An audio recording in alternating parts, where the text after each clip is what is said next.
Good evening, everyone. Welcome to today's debate about the Andean community and some of the most important agreements and policies that shape regional integrations.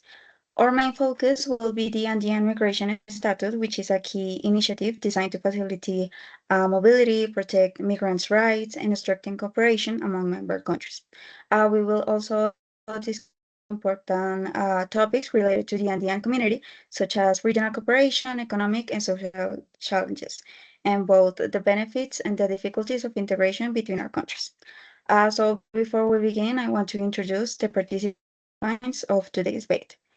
Today, the students that are participating is Almanza, Murillo, Pérez, Ramírez, Salazar, Camelo, Lavacude, Muñoz, Patarroyo, Díaz, Ospina, and that's it. Okay, so to begin our discussion, let me introduce our topic number one about its origins and purpose. So the first question is, to what extent has the Andean community achieved its original objectives of integration?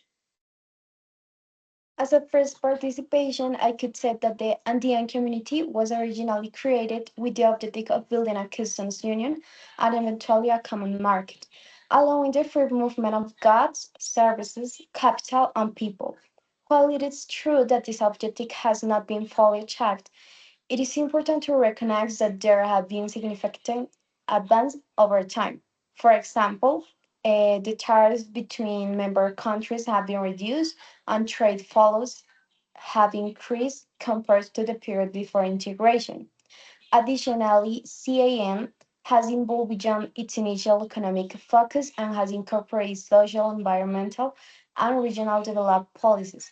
This demonstrates that the organization is not static but adaptable, responding to the new regional challenges. Therefore, instead of evaluating CAN only based on whether it has fully shaped a common market, we also consider the progress made building cooperation mechanisms and regional coordination. Integration is a long-term process, and what CAN has built so far represents an important foundation for future development. The issue with that argument is that it lowers the standards of evaluation. The Andean community was created with very clear and ambitious goals, particularly in the establishment of a common market. After more than 50 years, almost, that objective remains incomplete, which raises serious concerns about effectiveness. It is not enough to highlight partial progress if the final outcome is still far from what was promised. Moreover, the expansion of the CAN into other areas, such as social environmental issues, could be interpreted as a diversion from its original economic purpose. Instead of consolidating deep integration, the organization has spread its force across multiple areas without fully succeeding in any of them. Therefore, while there may be some improvements, they are not sufficient to consider CAN a successful integration project. So the gap between objectives and results is still too large. But integration processes are not linear, especially in regions with economic inequality. That may be true, but long. Timeless should still produce concrete results. But progress in tariffs and cooperation shows that the process is moving forward. Yet the main goal remains complete, which is the core issue.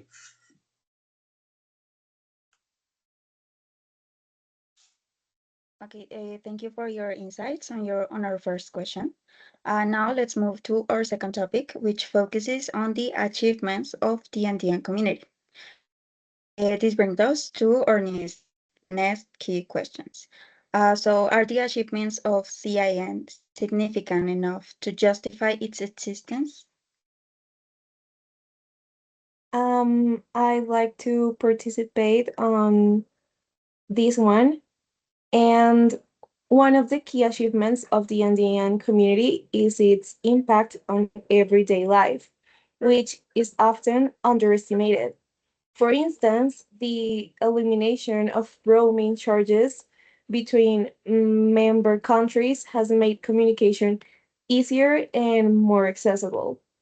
This is just this is not just like a technical change, but something that directly benefits citizens and businesses.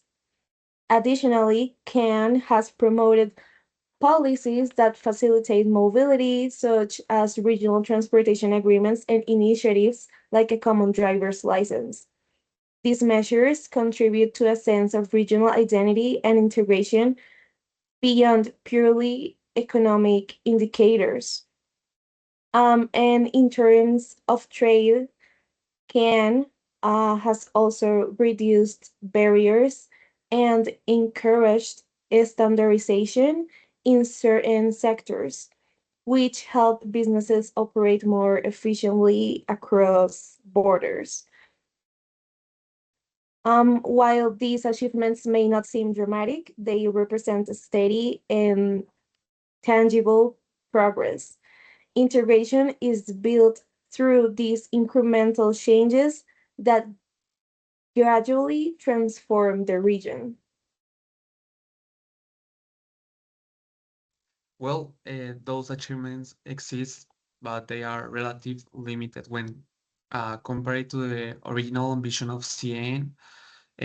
Our regional integration block is like expected to be generate deep economic transformation, increase competitiveness, and strengthens its position in global markets. However, the Andean community has not achieved significant progress in these areas. The economic impact remains like modest, and the level of intra-regional trade is still relatively low compared to the other blocks. Um, Small improvements in connectivity or mobility are positive, but they not represent a structural integration after like decades of existence. And we will expect more like substantial results. Therefore, those achievements are not enough to justify the relevance of the organization.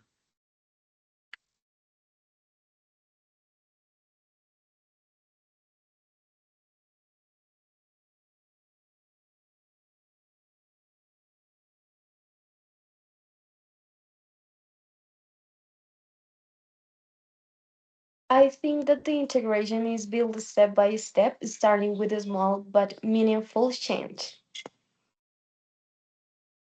Okay, but after decades, we should already see large-scale transformation.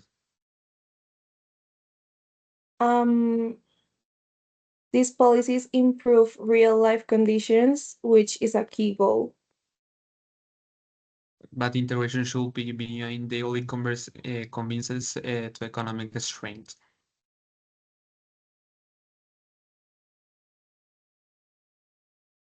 Thank you for your contributions on this question.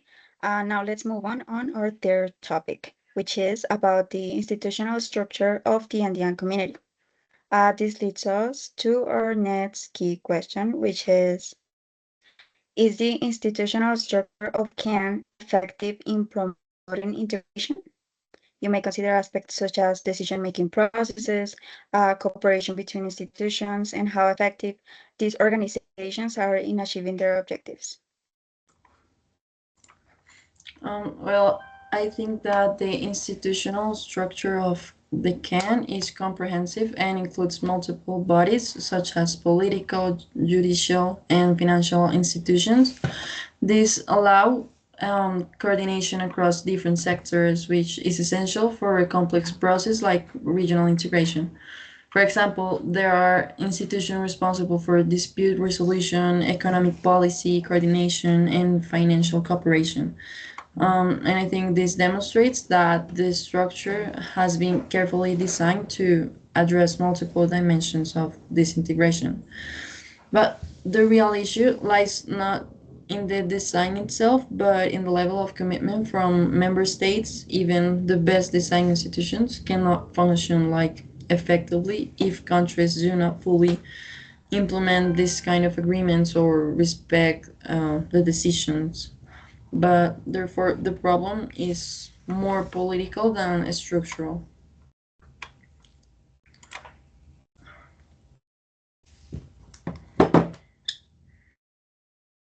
Um, I disagree because the structure itself has significant limitations. One of the main issues in the lack of bargaining power in key institutions, such and the parliament, if decisions are only recommendations, their their impact are naturally limited. For, furthermore, the absence of strong enforcement mechanisms means that countries can ignore agreements without facing serious consequences. This weakens the endure systems and reduce through between members. So, and strong integrations blow requires institutions with real history and the ability to support decisions. Without this, the structure remains more symbolic than effective. But I think structure provides the tools, but like the countries must use them in a properly way. So, without authority to solve are effective from the start. Well, the political will is the key factor behind all the implementations, actually. Not and strong institutions are needed to ensure that will in respect.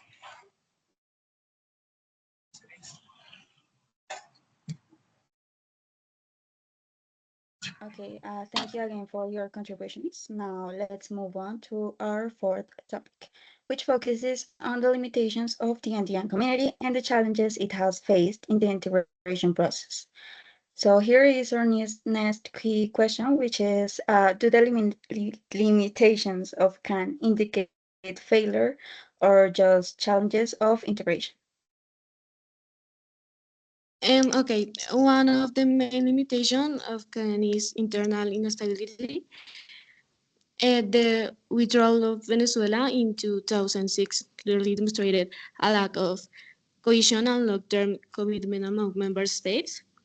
In addition, differences in national interest and economic policies often create conflicts that slow down integration. Countries tend to prioritize their own agendas instead of regional cooperation. Another important limitation is the dependence on external markets, which reduces the incentive to strengthen internal trade. These factors combined make it difficult for CAN to operate as an unified and effective bloc. Yeah. Okay. While these limitations are real, they should not automate uh, excuse. While these limitations are real, they should not automatically be interpreted as failure. Many regional organizations, especially in developing regions, face similar challenges. What is important is that CAN has continued to operate despite political change, economic crisis, and even members withdrawal. This shows resilience and adaptability which are, which are essentials in long-term integration process. Instead of focusing only on the problems, we should also recognize, recognize the ability of organization to survive and use over time. Integration is not a perfect process, but as a continual evolution. Um, Survival does not necessarily mean success. Uh, but survival is complex. Region is already a significant achievement The same problems keep repeating without solutions. because integration requires constant adjustment and not quite fast.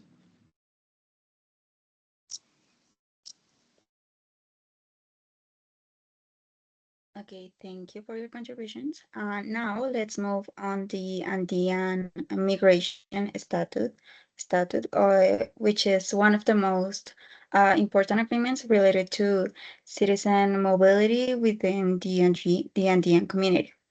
Its main goal is to promote real integration, not just economically, but also socially, but giving migrants more rights and better legal conditions. So this leads us to the key questions. How effective is the Andean Migration Statute in promoting real integration? Okay, well, as you said, the immigration status is one of the most greatest achievement of the Indian community because it allows citizens to obtain either temporary or permanent permissions to either work. You know, it has like 180 days to live then, which facilitates the labor to mobility and facilitates economic opportunities. Also, this policy promotes cultural exchange on its strengths to share regional identity. Unlike abstract economy agreement, this statute has a direct visibility impact on others people's lives. In many cases, like these citizens have better jobs, uh, better opportunities, better education, and the living conditions are better thanks to this agreement and this policy.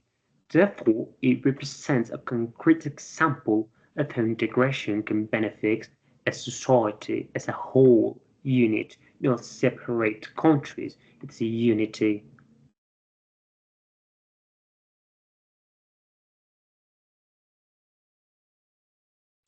Although the migration statute is a positive initiative, its effectiveness is limited by inconsistent implementation. There are still bureaucratic obstacles, differences in national regulations, and unequal access to benefits. As a result, not all citizens experience the same level of mobility or opportunity. In practice, the policy does not function as smoothly as it does on paper. This reflects a broader issue within CAN, which is the gap between agreements and real application. Without proper implementation, even well-designed policies lose their impact. Okay, yeah, but you can agree that it still creates a real opportunity for many people in the community, the Indian community. But those opportunities are not accessible to everyone.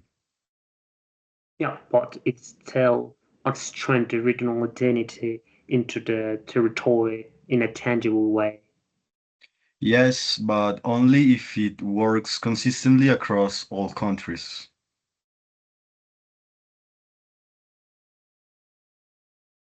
Thank you, Tomas and Miguel.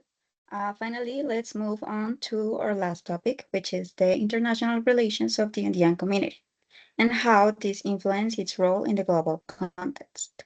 Well, you know that these international relations are important because they allow the Andean community to strengthen cooperation with other regions and improve trade agreements.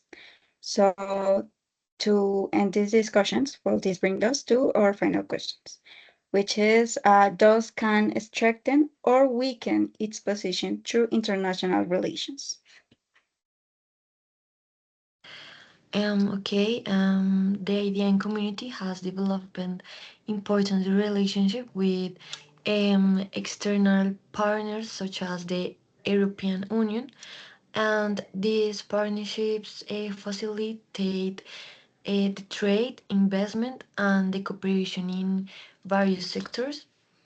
Um, the beginning part of a regional bloc allows member countries to negotiate collectivity and increase their bargaining power compared to acting individually.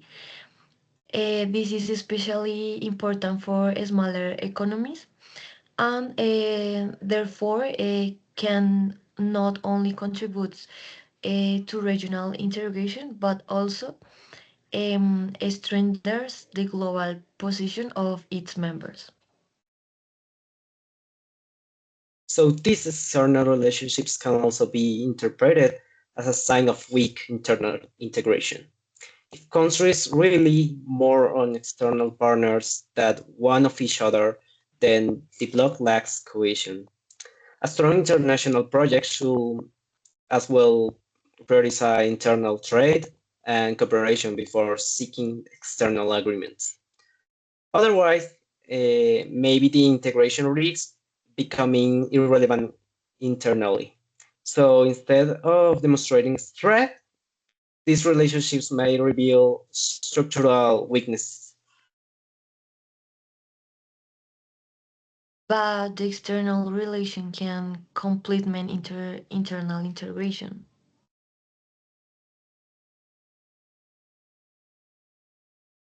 Or they can replace it, which weakness the bloc. They increase global relevance and opportunities. But internal cohesion should come first at the end.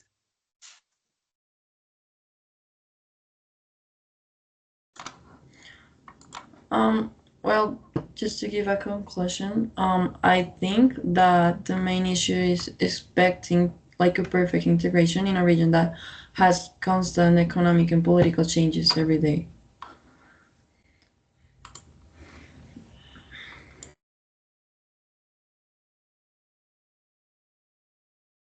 But I think that after decades, expectations should already translate into measurable results. Um, I think integration is a gradual process that builds over time through small steps.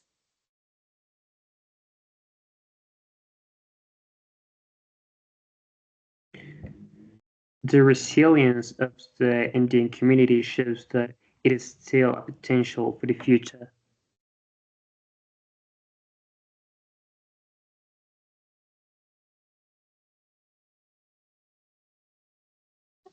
Potential is not enough if results continue to be insufficient.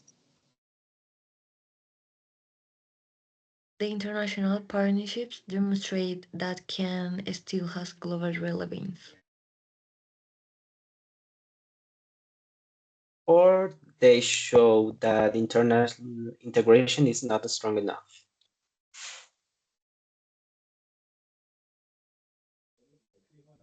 Okay, thank you again all for your participations. We have now reached the end of our debate. Uh, Today, well, we have discussed important aspects of the Indian community, including its objectives, achievements, structure, limitations, of course, the Andean Migration Statute, and its international relation, which was the last questions. So this discussion, as a conclusion, has shown us that regional integrations is a complex process that involves both important achievements and also significant challenges. It also highlights the importance of cooperation, dialogue, and continuous improvement in order to strengthen the integration among member countries. I would like to thank all the participants for their contribution and thank you everyone for your attention and participation.